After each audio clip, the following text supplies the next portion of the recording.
Lieutenant colonel Rakib উনি আমাকে ডেকে নেন। আমরা ছিলাম, মাঝে পুলিশ, পরবর্তীতে সেনাবাহিনী এবং পরে জাতীয় পার্টির লোকজন। আমার সাথে শাকিল ভাই এবং রবিউল ভাইকে নিয়ে যায়।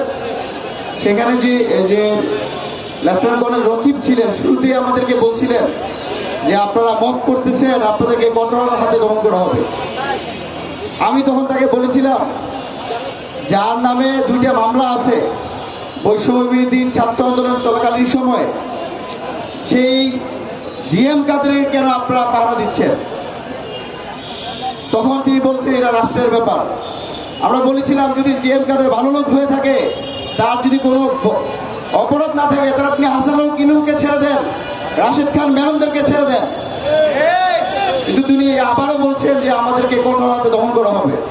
পরবর্তীতে আমি আমাদের যারা ছিলেন সবাইকে নিয়ে আমাদের কার্যালয়ে চলে আসি। সেখানে নূর ভাই ব্রিফ করবেন, মিডিয়াতে কথা বলবেন, তো তার পাশেই দাঁড়িয়ে আছি।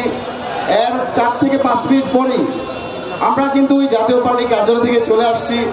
আমি হসপিটাল থাকা অবস্থা দেখেছি বিভিন্ন গণমাধ্যমে যে জাতীয় পার্টি নেতাকর্মী আমাদের উপরে হামলা করেছে।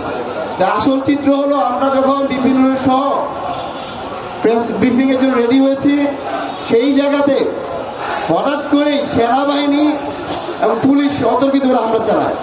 আমি সেই লেফটেন্যান্ট কর্নেল রকিবকে বলছিলাম, ভাই এখানে নূর ভাই আছে, মাইরেন না। এটা বলার সাথে সাথে বলছে নূর নূর বলে আমার খুব বাজে ভাষা গালিও দিচ্ছে, দিয়ে আমাদের উপর যে হামলা করেছে আপনারা দেখেছেন।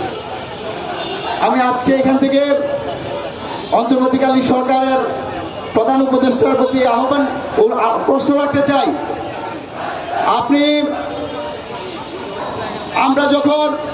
আমি বৈষম্য বিরোধী ছাত্র আন্দোলনের কেন্দ্রীয় সমন্বয়ক ছিলাম। আমরা সেই আন্দোলনের সময় বারবার বলেছিলাম, শেখ হাসিনা ব্যতীত যারা আছে, যারা এই ন্যায্য আন্দোলনের সাথে জড়িত আছে, আবু সাইদরা শহীদ হওয়ার পর হাজার হাজার লাশের পর যারা ক্যাবিনেটে আছে, সংসদে আছে, দয়া করে আপনারা পদত্যাগ করেন। কিন্তু সেদিন কিন্তু এদেশের ছাত্র জনতা যে মারা গেছে, তার কোন রকম ন্যূনতম মায়া মোহাম্মত আমরা কিন্তু জাতীয় পার্টির পক্ষ থেকে দেখতে পাই নাই। সেই জাতীয় পার্টি কিন্তু শেখ হাসিনা পালায় যাওয়ার পর তারাও পালাই গেছিল।